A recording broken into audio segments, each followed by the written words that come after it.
Hi, this is Scoggett, and today what I'm going to do is I'm going to show you how to make lobster tail, baked lobster tail, my way. This is very simple to do if you've never done it before, and it's don't be intimidated by it because of course the lobster tail meat is the tails are pretty expensive, but if you follow these directions you won't be screwing it up because you can mess it up. If you mess it up, then you're really going to have problems. Touching up on lobster tails, there's like two different kind of lobster tails. There's a cold water lobster tail and there's a warm water lobster tail. The cold water lobster tails are usually spiny and clawed, and from, like, say, the North Atlantic off the coast of New Zealand, Australia, and South America. Spiny rock lobsters is also a cold water, and they will have like a bumpy, spiny shell, and they have antennas instead of the claws. Warm water lobster tails are caught near California, Florida, the Mediterranean, South Pacific, Caribbean, New Guinea, New Zealand, Australia, and South Africa.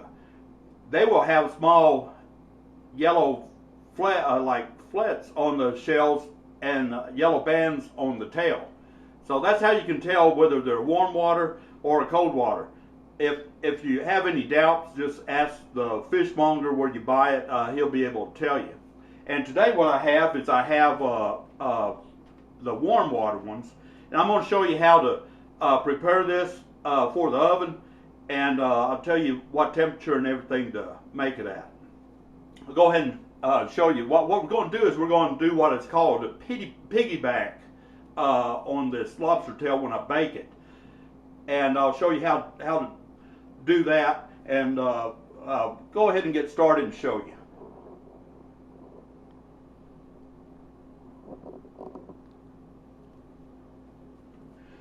Okay, this is the warm water lobster tail, and as you can see, they have like the yellow spots on them, and they have like the bands. This is what's called by the bands right here, the yellow bands. That's how you tell that they're the warm water. If it was a cold water, like say a Maine lobster, this would be solid red or kind of orange looking in color.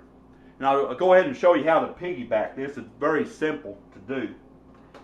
You'll need some ingredients. You'll need a pair of scissors, or if you don't have scissors, you can take a knife and just cut across here.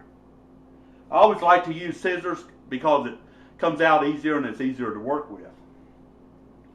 All what you do is just take the lobster tail. On something else, make sure these lobster tails are thawed. You don't want to cook a frozen one.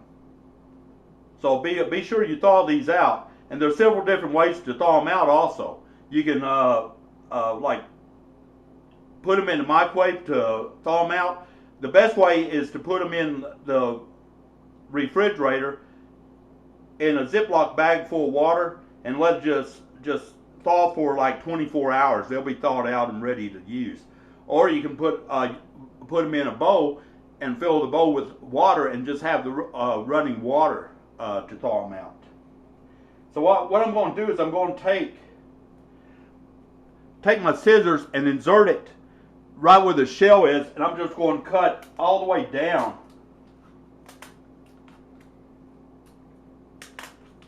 All the way down to the tail area, to the end of the tail.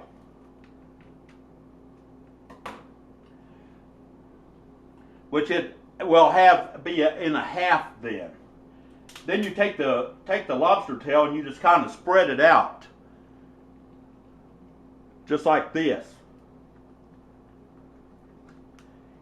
And with your thumb or fingers, just push it out.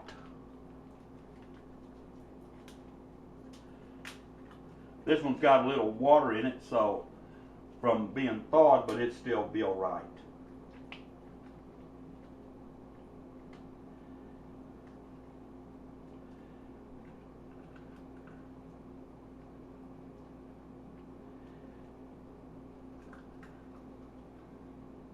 I'm going to move it over here. I'm going to show you how how to do this. I've got some lobster tails already ready here, but this is what you call piggybacking. Piggybacking is this lobster tail is come out of the shell and is on top of the shell. Then you just spread out the tail. I always like to spread out the tail because it makes it look real attractive looking.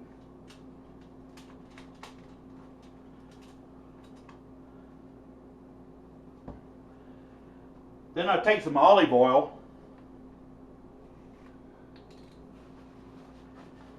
I usually just use a little paper towel and pour a little bit on the paper towel here.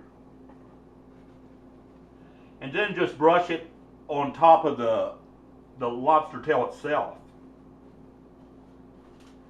Just like this.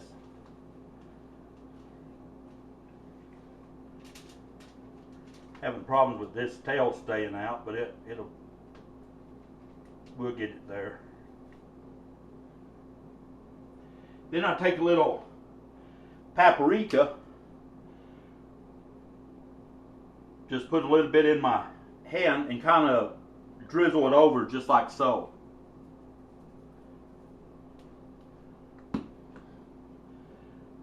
And that's what it is to it. And these are ready to be put in the oven now, and I'm going to go ahead and put them in the oven. When you bake these lobster tails, I bake mine at 350 degrees for about 15 minutes. And I keep an eye on them, and when the meat turns solid white, like a real white color, then they're done. If you overcook them, they're going to come out tough and rubbery, and they're not going to taste as good. I'll have this video in two parts. This first part is to show you how to prepare them and everything.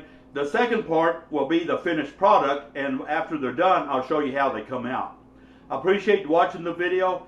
Check out my channel. I have more videos on my channel, and y'all take care.